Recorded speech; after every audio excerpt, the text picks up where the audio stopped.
Considere los elementos aluminio y magnesio. En el apartado A nos pide la configuración electrónica de cada elemento. Vamos a empezar por el aluminio. Buscamos en la tabla periódica su número atómico. El aluminio tiene Z igual a 13. Vale, siguiendo el diagrama, que lo pongo aquí a la derecha, colocamos los 13 electrones de la siguiente manera. 1s2, 2s2, 2p6, ahí van 10, 3s2, 3p1 y ya estaría. El magnesio tiene número atómico 12, tiene un electrón menos. Nos queda 1s2, 2s2, 2p6 y 3s2. Eso sería el apartado A. En el apartado B dice, justifique qué elemento presenta mayor radio atómico. Antes de nada, vamos a definir radio atómico. El radio atómico se puede considerar como la distancia que hay desde el núcleo al electrón más externo. Y hay otra definición que dice que es la mitad de la distancia internuclear en una molécula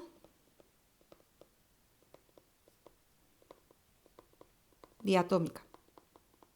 ¿Vale? Si consideráramos una molécula formada por dos átomos iguales, medimos la distancia que hay de núcleo a núcleo y la partimos por la mitad. Eso sería el radio. Le explicamos también cómo varía en la tabla periódica. Entonces, en la tabla periódica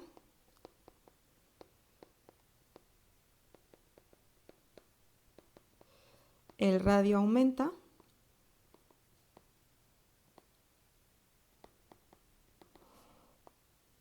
pues en un grupo hacia abajo. Porque aumenta el número de capas. Cada vez que bajamos, los elementos tienen una capa más. Y en un periodo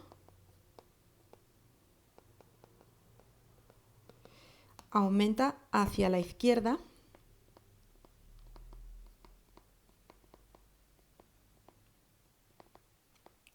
porque lo que ocurre en el mismo periodo es que todos los átomos que pertenecen a él tienen el mismo número de capas, pero hacia la izquierda lo que ocurre es que disminuye el número atómico y eso significa que hay cada vez un protón y un electrón menos. Por lo tanto, la fuerza de atracción entre ellos cada vez es menor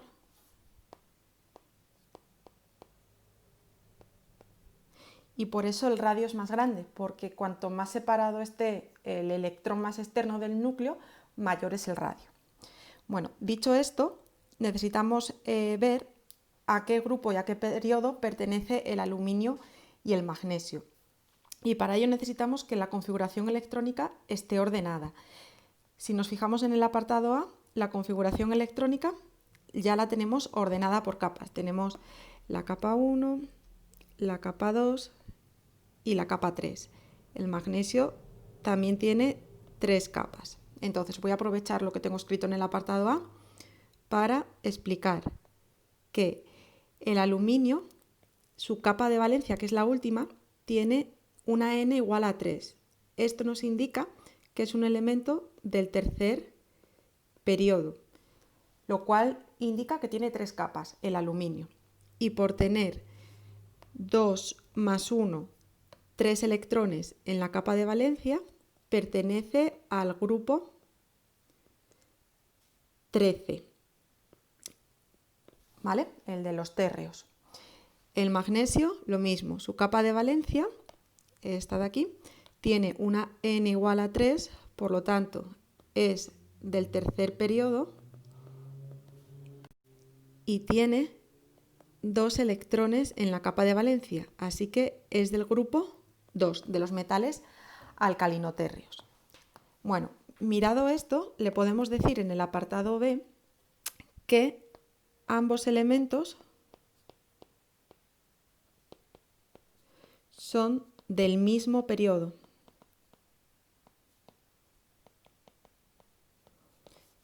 Tienen 3 capas, ¿vale? Entonces el tamaño va a ser muy similar, pero me pide quién tiene mayor. Entonces, en un periodo hemos dicho que el radio aumentaba hacia la izquierda, está más a la izquierda el magnesio que el aluminio. Así que, pero el magnesio, bueno, iba a poner es un poco mayor, tiene mayor radio porque tiene menor número atómico. Entonces, ¿qué es lo que le ocurre? Que tiene un protón y un electrón menos que el aluminio. Esto implica que la fuerza de atracción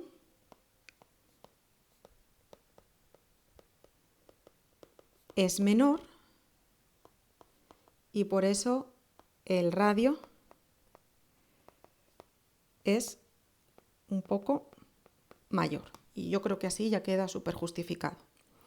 En el apartado C nos pide explicar si la segunda energía de ionización del aluminio es mayor, igual o menor que la primera. Bueno, partimos de que la energía de ionización es una energía que tenemos que darle nosotros al átomo para arrancarle un electrón y que siempre nos va a costar mucha energía. Y siempre arrancar el segundo nos va a costar más que arrancar el primero y arrancar el tercero más que el segundo y que el primero y así todo. Entonces vamos a definir energía de ionización, es la energía que hay que darle a un átomo neutro, gaseoso y en estado fundamental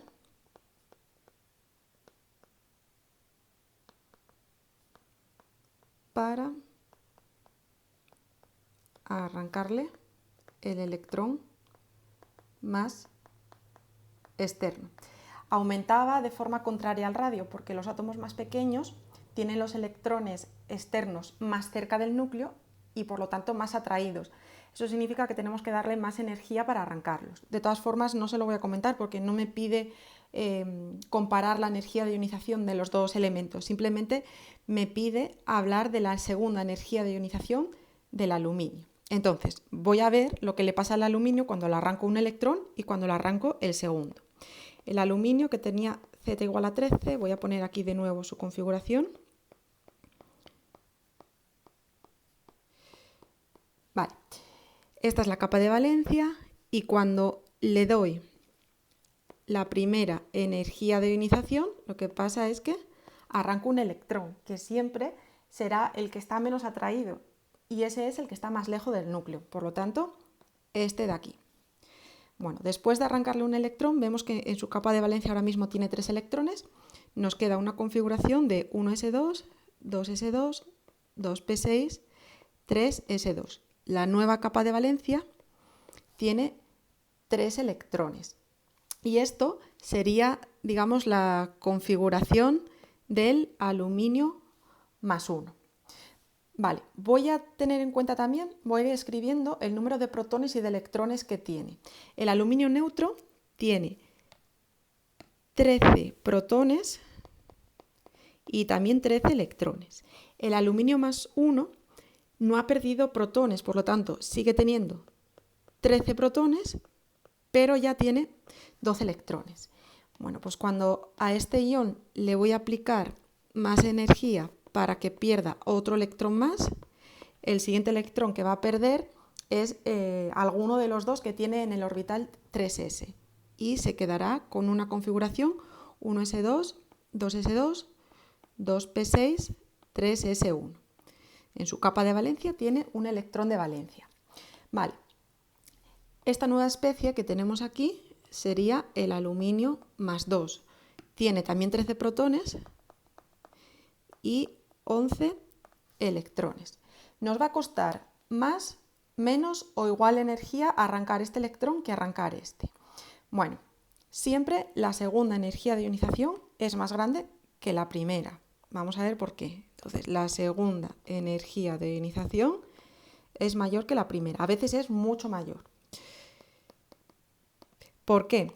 Cuando arrancamos aquí otro electrón, la fuerza de atracción de estos electrones es mayor que en este caso.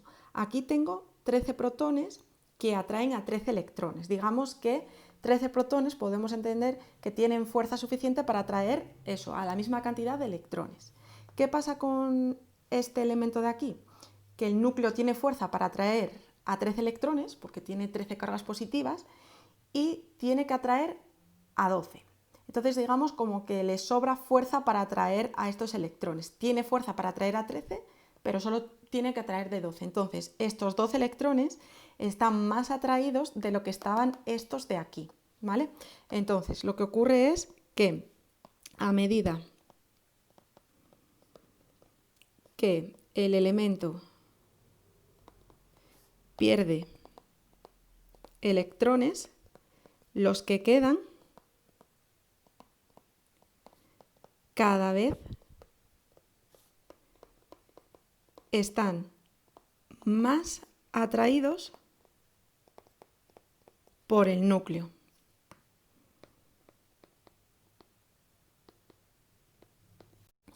Y matizo. El número de protones no cambia. El de electrones cada vez se hace más pequeño. Entonces el núcleo tiene siempre la misma fuerza, el núcleo tiene fuerza para atraer a 13 electrones y si cada vez tiene a menos electrones que atraer, los va a atraer con muchísima más fuerza. Por lo tanto, nos va a costar más energía arrancar nuevos electrones, ¿vale? Entonces necesitamos más energía cada vez, ¿vale? Bueno, pues eso está. El último apartado nos dice, sabiendo que la primera energía de ionización del magnesio son 738,1 kJ/mol, razone si es posible ionizar un mol de átomos de magnesio gaseosos con una energía de 500 kJ. Bueno, esto es un ejercicio que se puede hacer con un factor de conversión. Vamos a poner aquí los datos. Entonces, nos dice, la primera energía de ionización del magnesio era 738,1 kJ/mol a la -1. Esto lo que nos indica es que si queremos arrancar un electrón a un átomo de magnesio neutro, necesitamos por cada mol esa cantidad de energía, ¿vale? Son 738,1 kJ por cada mol. Entonces, nos pregunta si podemos ionizar un mol de magnesio con 500 kJ. Vamos a hacer un factor de conversión. Si yo tengo 500 kJ y sé que por cada mol de magnesio necesito 738,1 kJ, vamos a ver qué cantidad de moles puedo ionizar con 500 kJ. 500 entre 738,1 nos salen 0,677 moles de magnesio podremos ionizar. O sea que la respuesta es no. Con 500 kJ no puedo ionizar un mol. Seguimos con el segundo ejercicio dice justifique si el pH de las siguientes disoluciones acuosas es ácido, básico o neutro. Escriba las reacciones correspondientes y realice cálculos solo cuando lo considere necesario. Bueno, en el apartado A va a mezclar 100 mililitros de ácido acético de concentración 0,2 molar con 200 mililitros de hidróxido sódico de concentración 0,1 molar. Bueno, vamos a analizar las sustancias que mezcla. El ácido acético es un ácido y es un ácido débil porque si nos fijamos en los datos de abajo tiene constante de equilibrio, tiene Ka2, y eso nos indica que hay un equilibrio y por lo tanto el ácido es débil. En cambio, el hidróxido sódico no tiene constante de basicidad y por eso decimos que es una base fuerte, no tiene Ka. Bueno, independientemente de la fuerza, siempre que mezclemos ácidos con bases, podemos escribir la reacción de esta forma: ácido más base.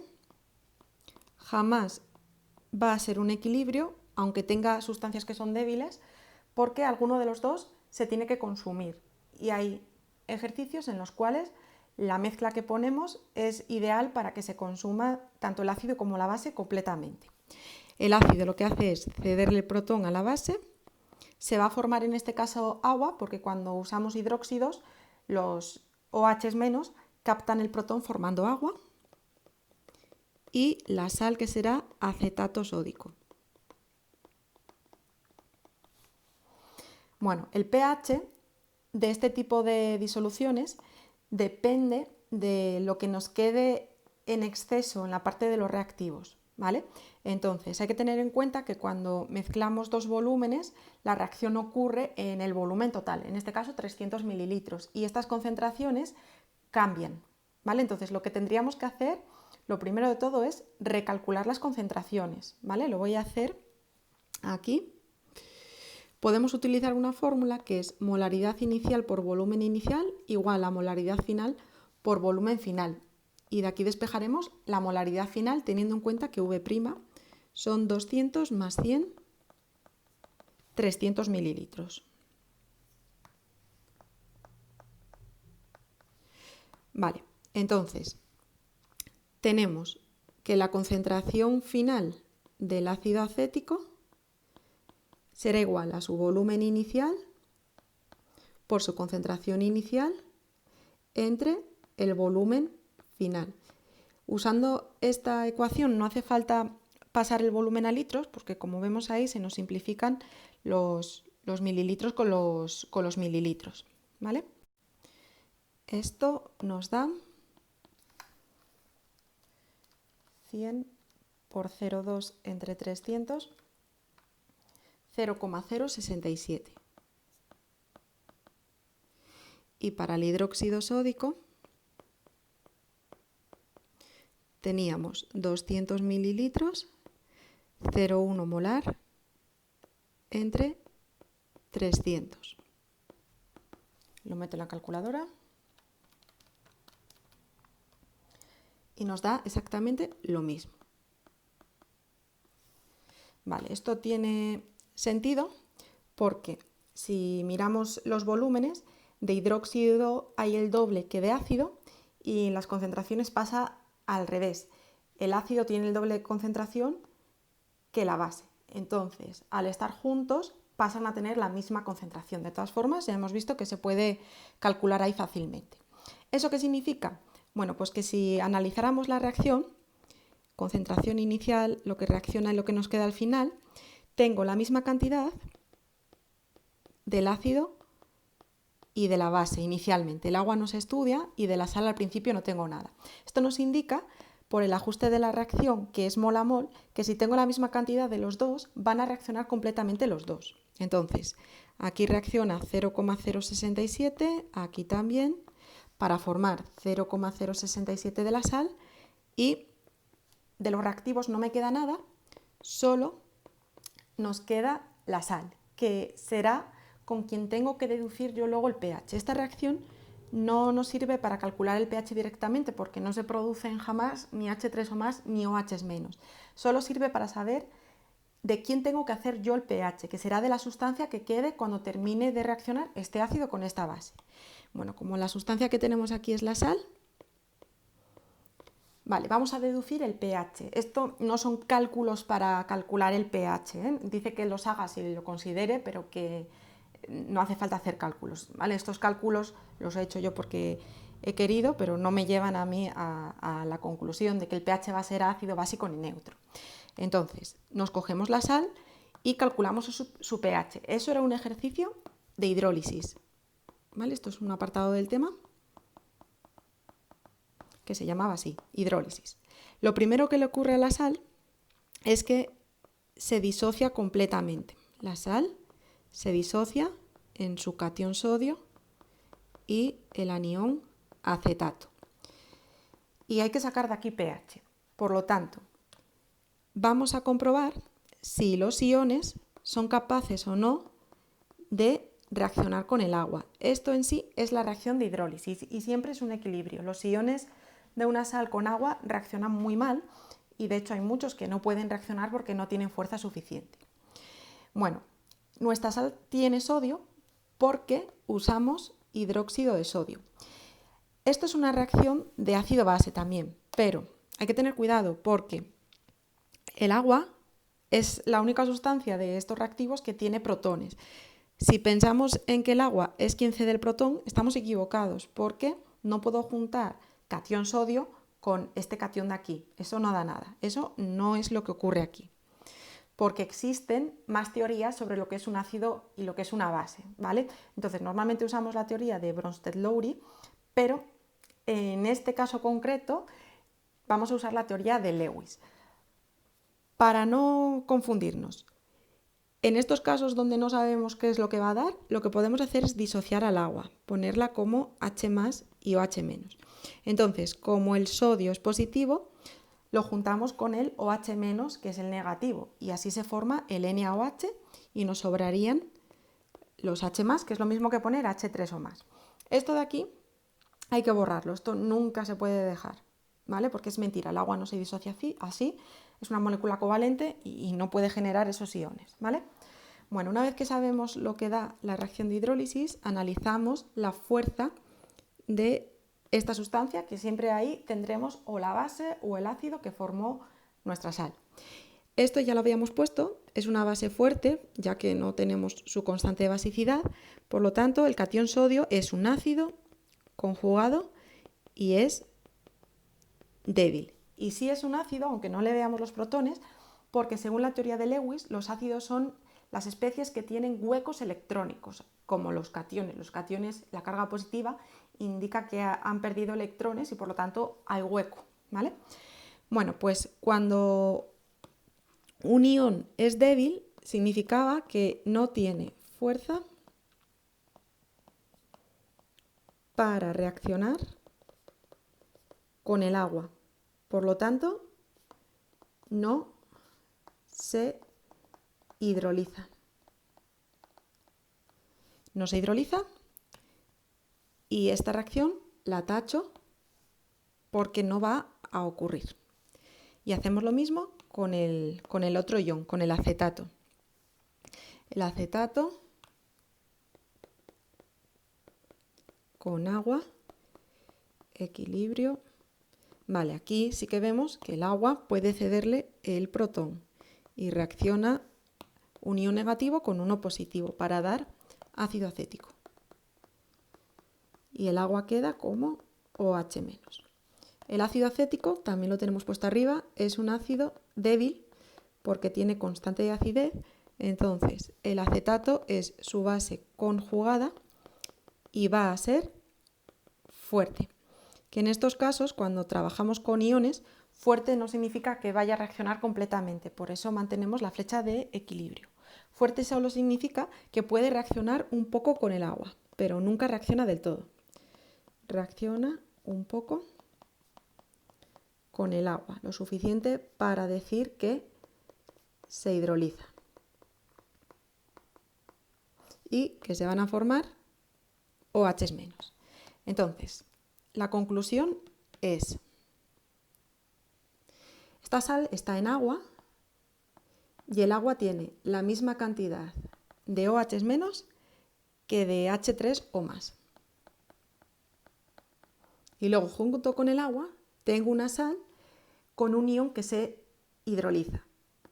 El acetato se hidroliza y forma unos pocos más de OH-. Entonces, en la mezcla ya no tengo la misma cantidad de OH- y de H3 o más, sino que va a haber unos pocos más de OH-. Los OH-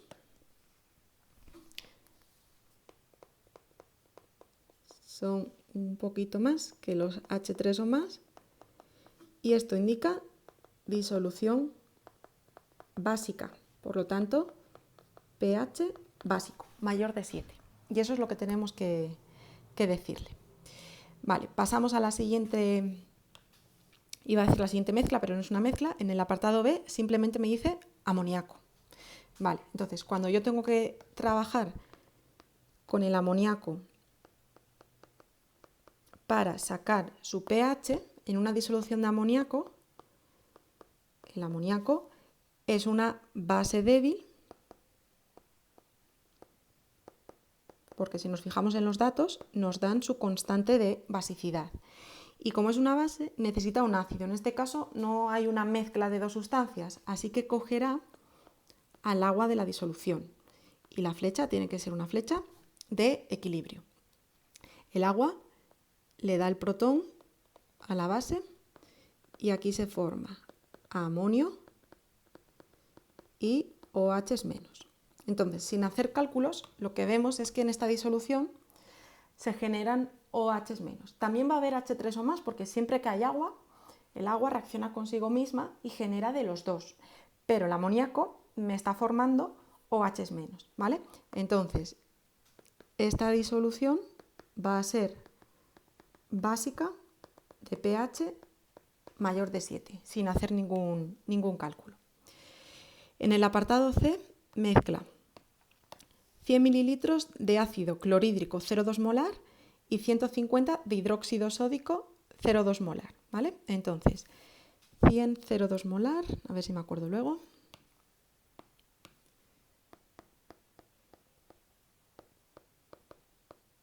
De ácido clorhídrico más, creo que eran 150,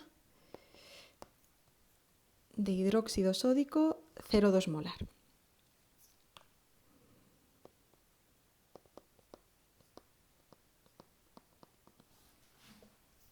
Vale, esto es lo mismo que el apartado A. Lo que estamos haciendo aquí es mezclar un ácido fuerte, no tiene constante de acidez, con una base fuerte también.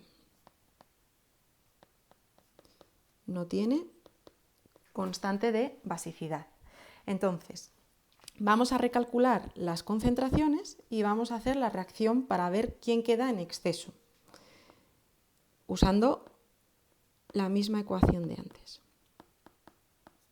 Vale, el volumen final son 100 más 150, 250 mililitros. Y nos queda la concentración del ácido clorhídrico, 100 mililitros por 0,2 molar entre 250.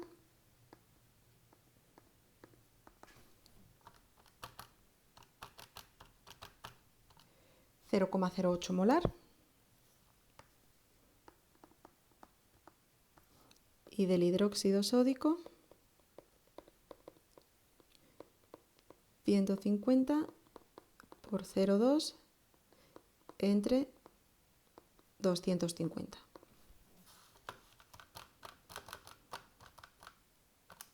0,12. Bueno, la reacción es ácido clorhídrico más hidróxido sódico para dar el ácido le cede el protón a la base, se forma agua porque lo cogen los OH menos, y luego la sal es cloruro sódico. Bueno, pues analizamos quién reacciona completamente, quién nos queda al final. El ácido clorhídrico 0,08, hidróxido sódico 0,12, el agua no se estudia y de la sal no tengo nada. Aquí no reaccionan los dos completamente. La reacción está ajustada con unos, eso significa que reacciona siempre la misma cantidad de ácido que de base, pero no tengo la misma cantidad. Entonces, el reactivo limitante es el más chiquitito, ese es el que se consume completamente. Va a reaccionar 0,08 de ácido clorhídrico con 0,08 de hidróxido sódico y genera 0,08 de la sal. ¿Qué es lo que nos queda al final? Pues de ácido clorhídrico nada, de hidróxido sódico la resta, que será 0,04, y de la sal 0,08. Vale, ¿cómo se sabe el pH? En este caso, en el que nos queda al final un poquito de una base fuerte con la sal. Bueno, pues en este caso lo que hacemos es despreciar lo que le pasa a la sal. Esto lo haremos siempre que quede mezclada con ácidos y bases fuertes, ¿vale? Entonces, despreciamos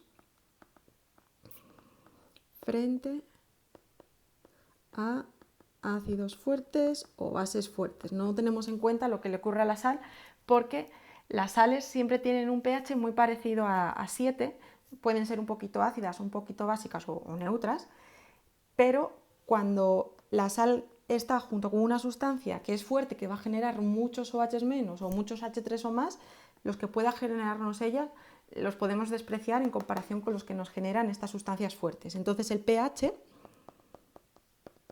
se haría con el exceso del fuerte. Como es una base, nos va a quedar un pH mayor de 7, va a ser una disolución básica. Vale, este era el apartado CEM. Y por último, hipobromito de sodio, que es una sal, y de dato nos da la constante de acidez del ácido hipobromoso. Entonces, el hipobromito de sodio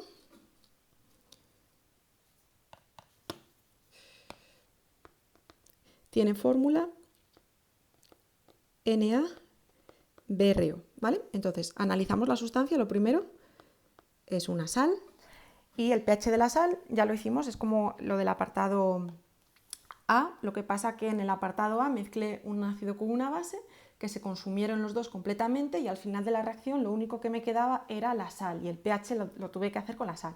Aquí ya directamente en la disolución tengo la sal. Entonces, la disociamos completamente, esto nos genera Na+, y el hipobromito BrO-. Analizamos el sodio, lo tenemos hecho de arriba. En el apartado A ya dijimos que esto genera NaOH más H+, y que como el hidróxido sódico es una base fuerte, no tiene constante de basicidad, el catión sodio va a ser su ácido conjugado débil. Y como es débil, no tiene fuerza para reaccionar con el agua y por eso podemos decir que no se hidroliza. Así que no estudio esta reacción porque no ocurre. Y luego el hipobromito más agua. Aquí el agua le cede el protón al hipobromito y de ahí sale el ácido hipobromoso más OH-. Este ácido es un ácido débil porque tiene constante de acidez. Entonces, este ion es su base conjugada y va a ser fuerte, que también lo explicamos antes. Un ion cuando es fuerte indica que tiene fuerza para reaccionar un poco con el agua. Por lo tanto, se hidroliza y se forman unos pocos de OH-. Analizando lo que ha ocurrido, tengo estos iones reaccionando con el agua. El agua tiene la misma cantidad de OH- que de H3 o más, por eso es neutra. Y esta sal Dije antes que reaccionaba a los dos iones, pero no, reacciona a solo uno. El Bro- se hidroliza y forma unos pocos más de OH-. Por lo tanto, la concentración de OH- será mayor en esta disolución que la de los H3 o más. Y esto nos indica disolución básica y pH mayor de 7. Y ya estaría, ¿vale? Entonces es un ejercicio de explicar el pH sin llegar a calcularlo, de mezclas de ácidos y bases. Ahí podemos tener de todo, podemos tener pHs ácidos, básicos, neutros, puede que lo tengamos que calcular con la sal, con el que queda en exceso, ¿vale? Nos ha pasado de todo. Luego tenemos disoluciones que están formados por amoníaco, como nos ha pasado, por una base o por un ácido, entonces es muy fácil. Las disoluciones de un ácido tienen pH menor de 7 y las que están hechas con bases mayor de 7. Y luego las disoluciones que están hechas de sales, pues depende de lo que hagan sus iones. El tercer ejercicio es de reacciones orgánicas. Dice: formule las reacciones propuestas, indique de qué tipo son y nombre los productos orgánicos obtenidos. En el apartado A tenemos But 2-eno más hidrógeno con un catalizador. Vale, vamos a escribir la fórmula. El buteno son 4 carbonos y en el segundo un doble enlace. Y esto va con hidrógeno y con un catalizador, que puede ser paladio, platino. El hidrógeno siempre va acompañado de un catalizador. Bueno, en esta reacción lo que ocurría es que el hidrógeno actúa aquí donde tengo el doble enlace, quitando el doble enlace y colocando un hidrógeno en cada carbono del doble enlace. Entonces obtenemos un alcano. Será el CH3, CH2, CH2, CH3. Eso se llama butano. Entonces lo voy a poner aquí. Genera el butano y la reacción se le puede llamar de dos formas. Es una reacción de adición, porque lo que estoy haciendo es meter una molécula en otra, y también es una reacción de reducción, porque estoy aumentando la cantidad de hidrógeno en una molécula, y eso en orgánica es reducirse. En el apartado B tenemos pentan 1-ol más permanganato potásico, que nos explica ahí que es un oxidante muy fuerte. Bueno, vamos a formular el compuesto. Son 5 carbonos y en el 1 el grupo alcohol, el OH. Yo voy a poner el carbono número 1 en el extremo de la derecha. Entonces tengo aquí un carbono, 2, 3, 4 y en el quinto le pongo el OH, que ese va a ser mi carbono número 1. Bueno, esta reacción era una reacción de oxidación. Los alcoholes primarios, como es este, porque el OH está en un carbono que a su vez solo se une a otro carbono, por eso es primario. Todos los carbonos de los extremos son primarios, ¿vale? Entonces, con un oxidante genera aldehídos, ¿vale? Entonces, lo único que hay que hacer es, al carbono que contenía el grupo alcohol, le colocamos el grupo aldehído, ¿vale? Esto nos forma CH3, CH2, CH2, CH2 y CHO. Esto genera pentanal. A ver, lo voy a poner arriba. Y es una reacción de oxidación.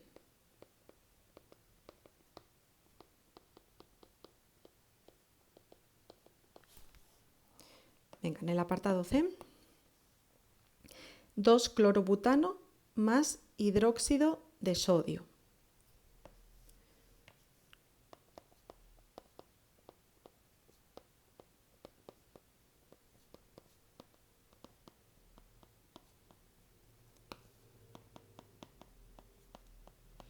y dice en medio acuoso.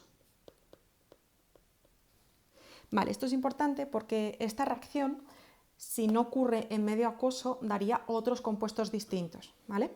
Entonces, vamos a formular. El 2-clorobutano son 4 carbonos y en el segundo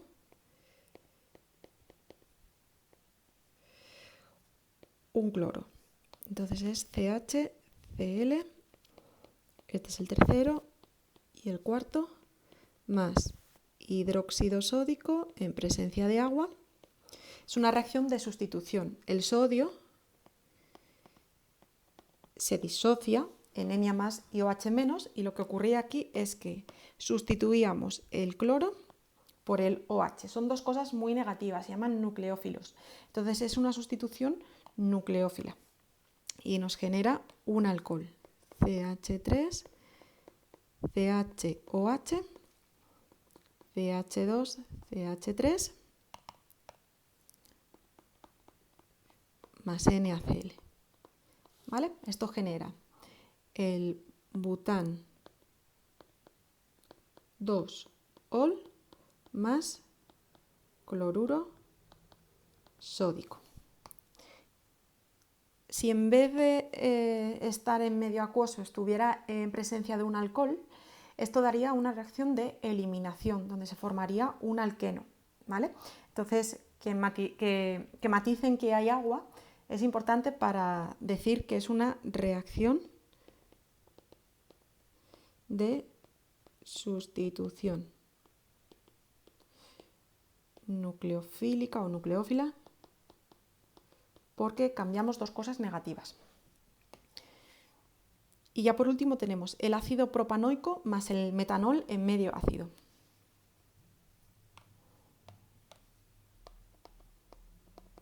Ácido propanoico más metanol en presencia de medio ácido, que se suele poner así, con protones. Bueno, esto es la mítica reacción que siempre preguntan de formación de ésteres, es una esterificación. Es un tipo de reacción de condensación, luego lo ponemos porque se liberaba agua. El ácido propanoico tiene 3 carbonos.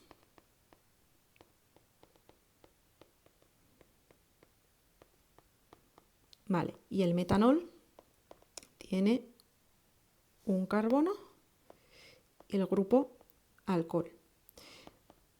Vale, siempre que hay ácidos carboxílicos van acompañados de medio ácido. El medio ácido actúa de catalizador, ¿vale? Son tan estables los ácidos carboxílicos que sin ese catalizador la reacción sería muy lenta, ¿vale? Entonces, aunque no lo utilicemos en la reacción, siempre está ahí, ¿vale? Bueno, en esta reacción se formaba un éster más agua. Entonces, el OH de aquí con el H del alcohol, o al revés, se puede hacer al revés, no pasa nada. El OH del alcohol con el H del ácido forman agua y se quedan conectados aquí, ¿vale? Entonces nos forma esta molécula que ahora nombraremos.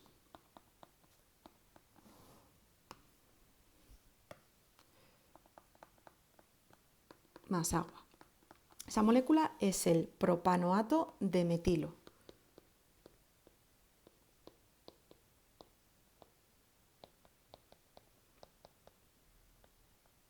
Más agua.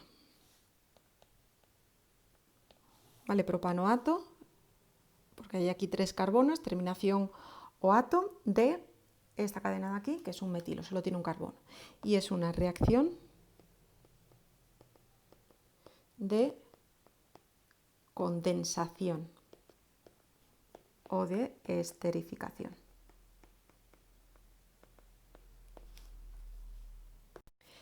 El ejercicio 4 nos dice, a 2600 Kelvin se introduce un mol de agua en un recipiente vacío de 100 litros, alcanzándose el siguiente equilibrio: 2 de agua gaseosa para dar 2 de hidrógeno gaseoso más oxígeno gaseoso. Y nos da la constante de equilibrio, la K sub P, igual a 4,2 por 10 a la menos 5. Nos pide en el apartado A calcular la K sub C, apartado B, calcular el número de moles de oxígeno en el equilibrio, y apartado C, justifique cómo se modifica el equilibrio al aumentar la presión total por una disminución del volumen. La presión y el volumen son inversas, cuando aumentamos una, la otra disminuye, ¿vale? Nos da de dato la R. Bueno, vamos a hacer la tabla. Siempre que se pueda, en equilibrio químico, trabajamos con moles. Como nos dan los moles de agua que introduce, vamos a hacer la tabla con moles. Moles iniciales, los que reaccionan o los que cambian, los que quedan en el equilibrio, y luego, por último, vamos a poner la concentración en el equilibrio, porque las constantes, la K sub C, no lleva moles, lleva concentración. Esto es para que no se nos olvide utilizar el volumen, ¿vale? De ahí a ahí solo dividiremos entre el volumen. Bueno, los moles iniciales son 1 y de hidrógeno y de oxígeno no nos dice nada. Aquí siempre hay que pararse y pensar hacia dónde se va a desplazar el equilibrio. Entonces, si hemos metido agua, el agua ya sola, lo pone aquí, es capaz de darnos hidrógeno y oxígeno. Entonces, clarísimamente, como hemos metido agua, esto va a desplazarse en el sentido en el que se forme hidrógeno y oxígeno. Reacciona, no sabemos cuánto, aquí van las X multiplicadas por los números estequiométricos, que son la proporción en la que se combinan los moles, y en el equilibrio nos quedará lo que teníamos menos lo que reaccionó de agua, y del hidrógeno y del oxígeno, lo que teníamos, que es 0, más lo que se ha formado, 2X y X. En el equilibrio, la concentración son los moles partidos de 100 litros, entonces pongo lo mismo de la fila de arriba, pero dividido entre 100. Y nos piden en el apartado A la K sub C.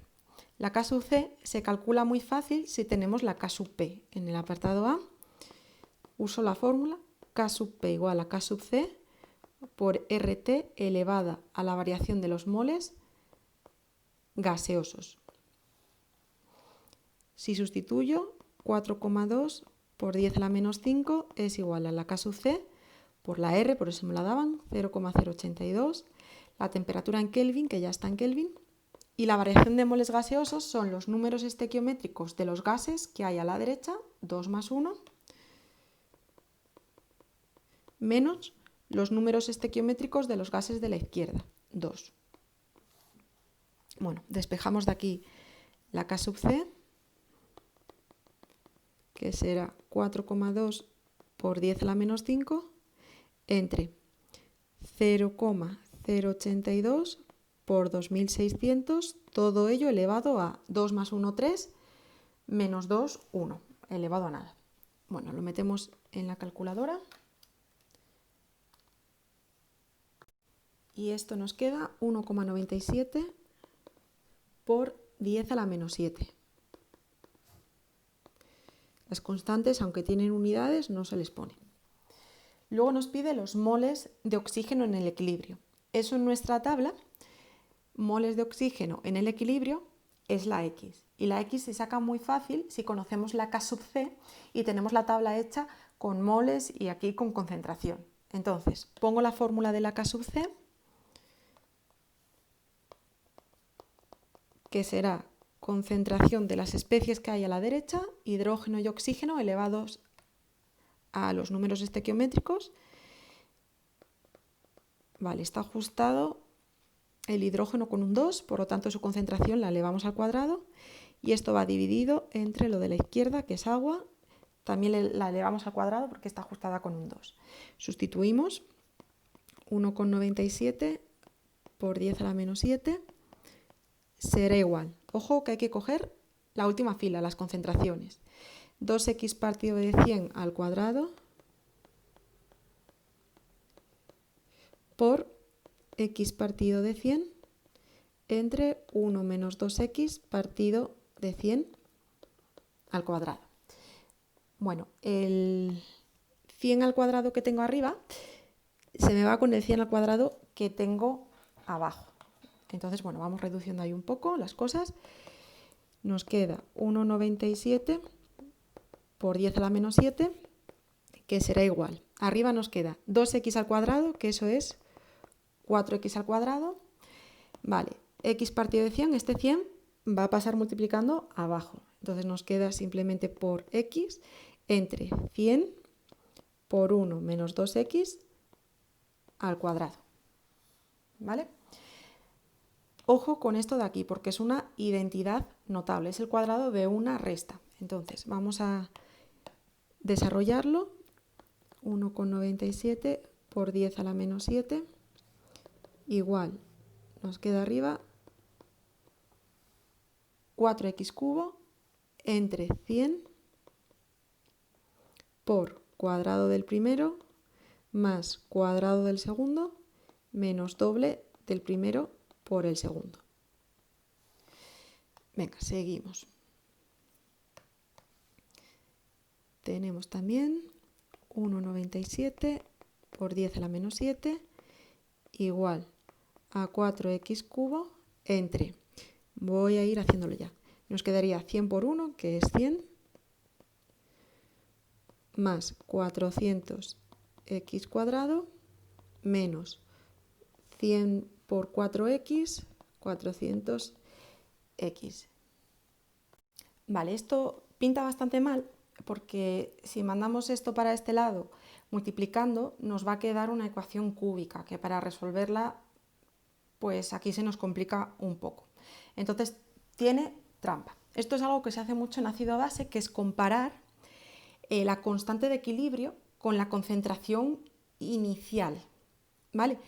Y también hay una teoría que dice que cuando la constante de equilibrio es súper pequeñita, más pequeña de 10 a la menos 5, 10 a la menos 5, 10 a la menos 6, 10 a la menos 7, como es el caso, eso indica que la X es muy chiquitita. Es decir, que la cantidad de agua que ha reaccionado es muy poca. Y por lo tanto, podemos despreciar las X que estén sumando o restando. ¿Vale? Entonces, bueno, vemos que aquí llega un punto que esto tiene una pinta bastante mala, porque me queda ahí esa x al cubo y luego también tengo x al cuadrado y x, me va a quedar una ecuación cúbica. Entonces, vamos a tachar esta parte que hemos hecho y vamos a hablar aquí antes de nada. Entonces, le decimos que como la K sub C es muy pequeña, esto indica que la X también va a ser muy pequeña y por lo tanto podemos despreciar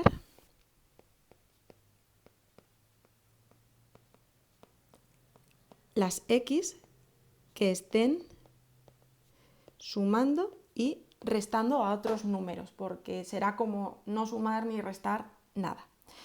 Entonces, me puedo liberar de esta X de aquí porque está restando a un 1. ¿Vale? Entonces va a ser un número tan chiquitito que si a 1 le resto 2 por 0,0000, algo así nos quedará la X, pues es como no restarle nada. ¿Vale? Entonces, esta X de aquí la desprecio y por lo tanto 2 por 0, 0. Y así se simplifican mucho los cálculos, ¿vale? Si hubiéramos seguido por aquí, no hubiéramos sido capaces de resolverlo, ¿vale? Entonces hay que acordarse de lo que pasa casi siempre en ácido base, que es eso, que decimos que cuando las constantes son muy pequeñas, significa que la X, si está sumando o restando, la voy a poder despreciar porque va a ser un número súper pequeño. Las que están multiplicándose no se pueden despreciar, ¿eh? Solo las que están sumando y restando. Entonces, seguimos por ahí y nos queda 1,97 por 10 a la menos 7 igual a 4x cubo entre 100 por 1, que es 100. Vale, esto si lo despejamos será raíz cúbica, el 100 pasa multiplicando a la constante y el 4 pasa dividiendo. Venga, lo metemos en la calculadora y nos da 0,027. Y estos son moles. Nuestras X en la tabla son moles. Y ahora ya contestamos. Nos pedía los moles de oxígeno que se forman en el equilibrio. En la tabla los moles de oxígeno en el equilibrio son X. Entonces ya le puedo decir que se han formado 0,027 moles de oxígeno en el equilibrio. Bueno, pues pasamos al último apartado que nos dice qué pasa con el equilibrio si le aumento la presión total debido a una disminución del volumen, ¿vale? Entonces, eso es Le Chatelier. Si aumentamos la presión total y disminuimos el volumen, el sistema, lo que dice la teoría es que se desplaza desde donde hay más moles gaseosos hacia donde hay menos moles gaseosos. Esto se hace mirando los números estequiométricos. Entonces tengo a la izquierda 2 moles gaseosos y a la derecha 2 más 1, 3. Vale, vamos a ponerlo así. Tenemos 2 moles gaseosos y a la derecha 3. Por lo tanto, si aumentamos la presión, de donde hay más a donde hay menos, significa de derecha a izquierda. Hacia ahí se desplazaría el sistema para volver a recuperar el estado de equilibrio. Y llegamos al último ejercicio. Dice responda las siguientes cuestiones. Apartado A. Si se construye una pila galvánica con los electrodos zinc más 2 zinc y hierro más 2 hierro, escriba las semirreacciones que tienen lugar en el ánodo y en el cátodo y calcular el potencial. Bueno, necesitamos los potenciales que tenemos por aquí.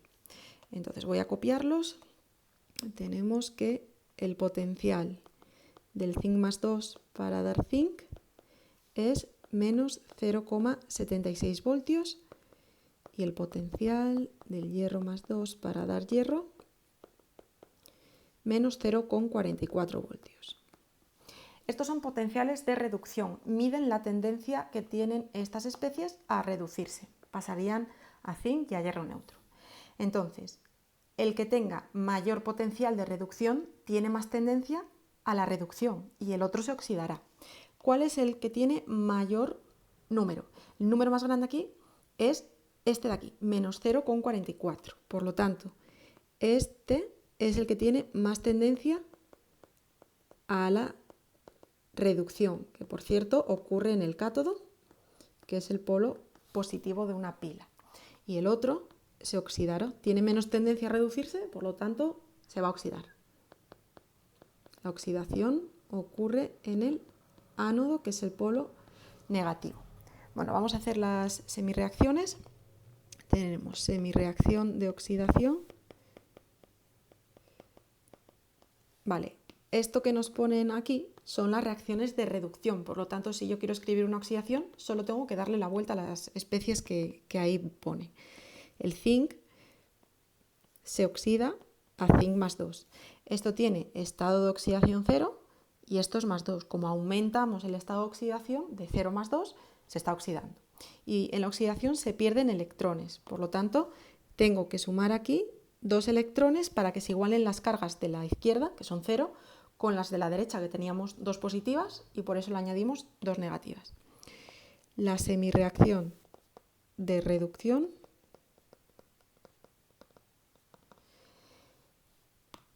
la tengo que escribir en el hierro y esto es la reducción. El hierro más 2 disminuye su estado de oxidación a 0. Entonces ponemos hierro más 2 para dar hierro. En la reducción se ganan electrones, por eso los sumo a la izquierda y tengo que añadir 2 para que se me igualen las cargas. 2 positivas con 2 negativas hacen 0, que son las mismas que hay a la derecha. La reacción global es sumarlas directamente, no hay que multiplicarlas porque ya tienen el mismo número de electrones, entonces nos queda zinc más hierro más 2 para dar zinc más 2 más hierro. Y el potencial de la pila siempre es el potencial de quien se está reduciendo menos el potencial del que se está oxidando. O lo que es lo mismo, cátodo menos ánodo, que también dice la gente. Así que esto es el potencial del hierro más 2 para dar hierro, menos el potencial del zinc más 2 para dar zinc. Y si lo hemos planteado bien, nos tiene que salir un número positivo, lo cual indicará que la reacción es espontánea y por eso la pila va a funcionar. Bueno, pues menos 0,44 menos 0,76.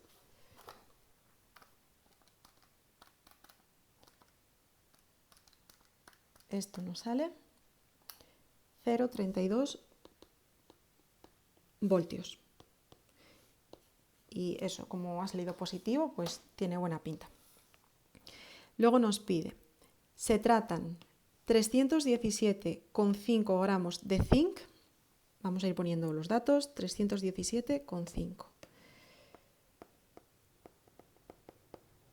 gramos de zinc. Vale, del 90% de riqueza en masa.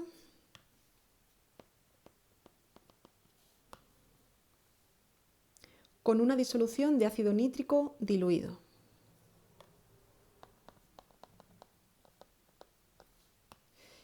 Nos dice, ajuste la reacción y calcule los litros de hidrógeno que se obtiene. O sea, ya nos dice que esto va a generar hidrógeno y nos pide los litros a 25 grados centígrados y 1 atmósfera.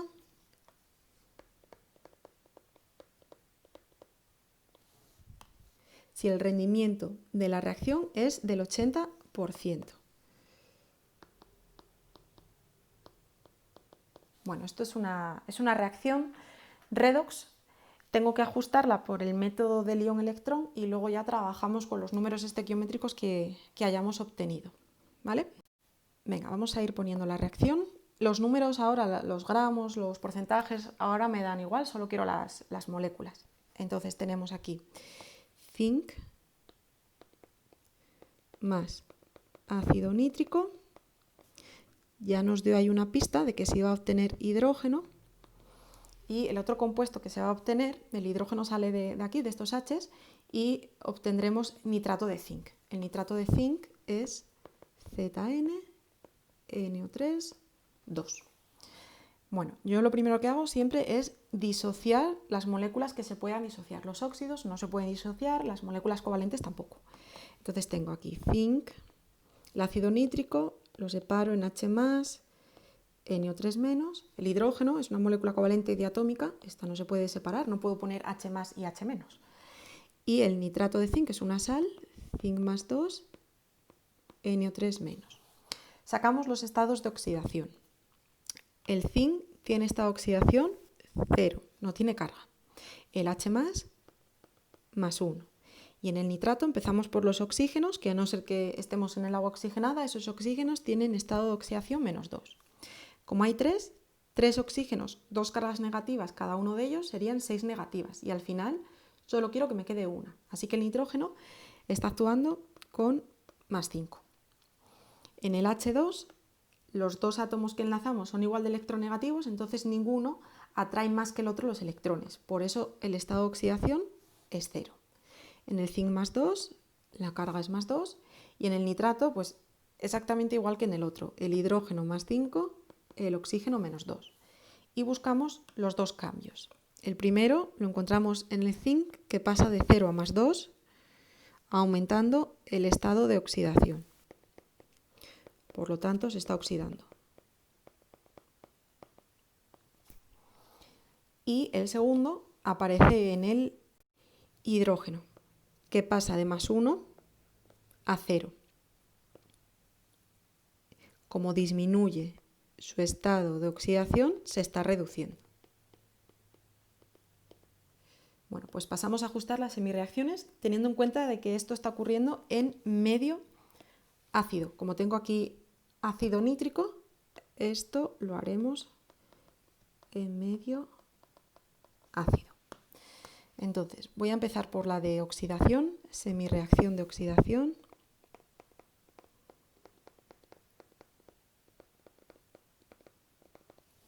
Vale, tengo que poner zinc para dar zinc +2 y ajustar eso de ahí.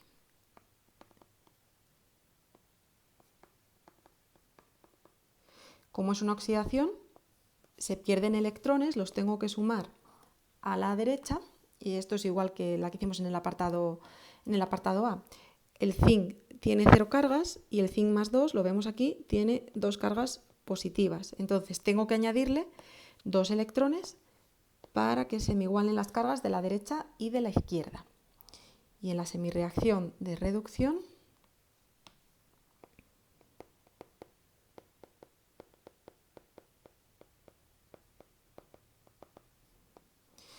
ponemos el H+ para dar H2. Lo primero, la masa aquí no está ajustada, necesito ponerle un 2 a la izquierda para tener 2 átomos de hidrógeno a ambos lados.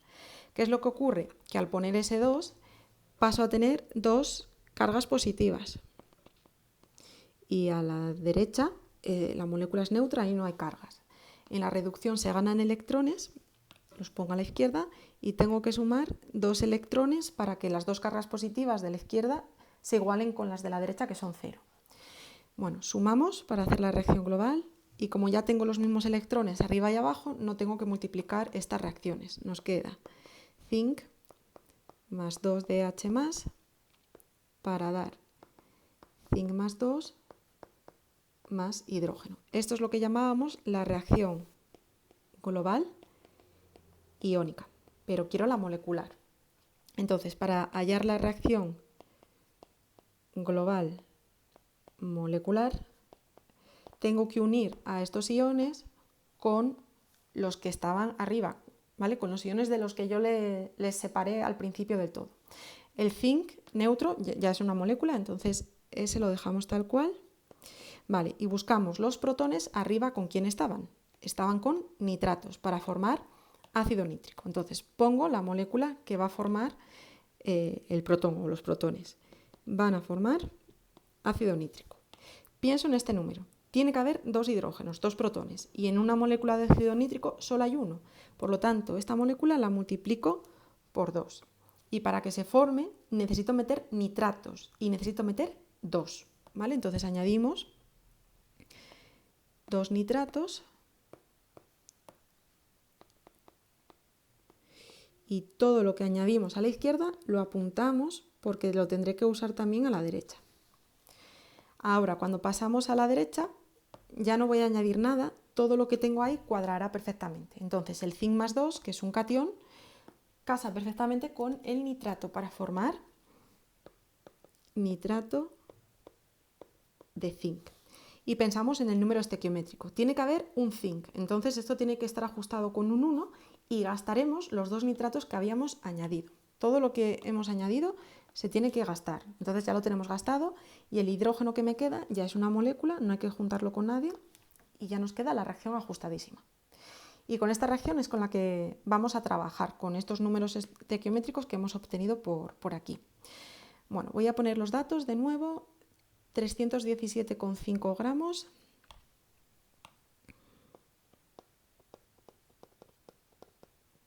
del 90% en masa, y esto iba a reaccionar con ácido nítrico y nos pide litros a 25 grados centígrados y 1 atmósfera.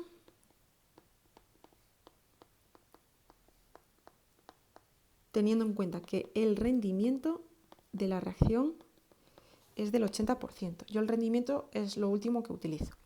Bueno, antes de nada vamos a analizar este tipo de datos. Tener un 90% masa indica que esos 317,5 gramos de zinc no es zinc puro, sino que es zinc impuro. Es una muestra que contiene pues, un 90% de zinc.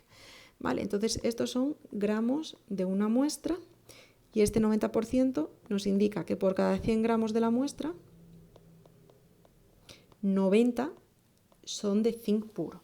El primer paso de las reacciones es calcular los moles de donde no nos preguntan nada, es decir, del zinc. Parto de los 317,5 gramos de muestra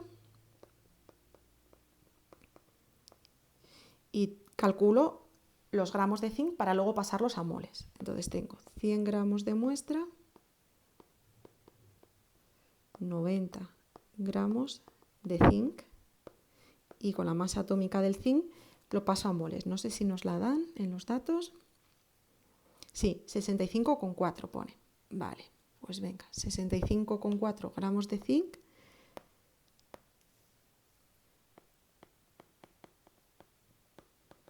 es el peso de un mol de átomos de zinc.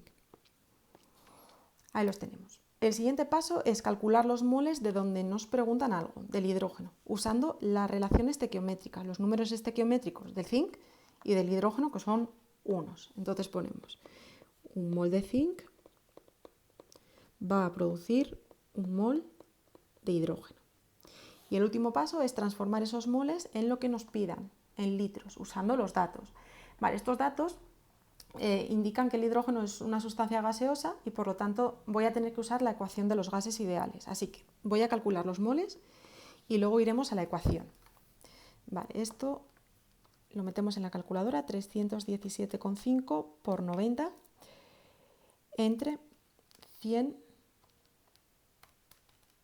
por 65,4 y salen 4,37 moles de hidrógeno. Entonces, hacemos P por V igual a nRT porque me da la presión, el volumen es lo que me pide, acabo de calcular los moles, la R me la da y la T también. Entonces vemos que podemos despejar directamente el volumen, que será nRT partido de P. Vale, la temperatura está en grados centígrados, hay que pasarla a Kelvin. Entonces 25 grados centígrados más 273 son 298 Kelvin. Y ahora ya puedo sustituir. Los moles 4,37, la R 0,082, la temperatura 298 y la presión 1 atmósfera. Y así obtenemos el volumen en litros. Bueno, pues nos salen 106,77 litros de hidrógeno. Pero no hemos terminado porque no hemos usado el rendimiento.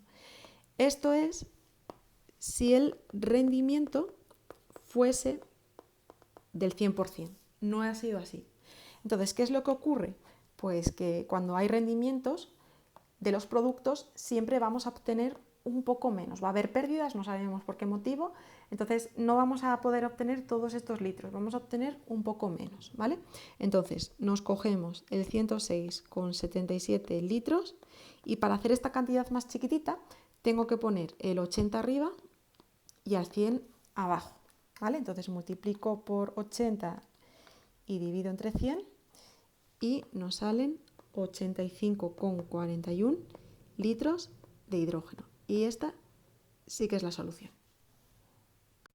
El rendimiento lo podíamos haber aplicado a los moles, aquí cuando lo sacamos, ¿vale? Da lo mismo. Yo tengo la costumbre de calcular lo que me pidan, suponiendo que el rendimiento es del 100%, o sea, como lo haríamos de normal en un ejercicio sin rendimiento, y luego me tengo que acordar de transformar ese resultado en una cantidad más pequeña si estoy calculando algo de un producto o más grande si estuviera calculando algo de un reactivo, ¿vale? Entonces pienso dónde tengo que poner el 80 y el 100 para que la cantidad se haga más grande o más pequeña.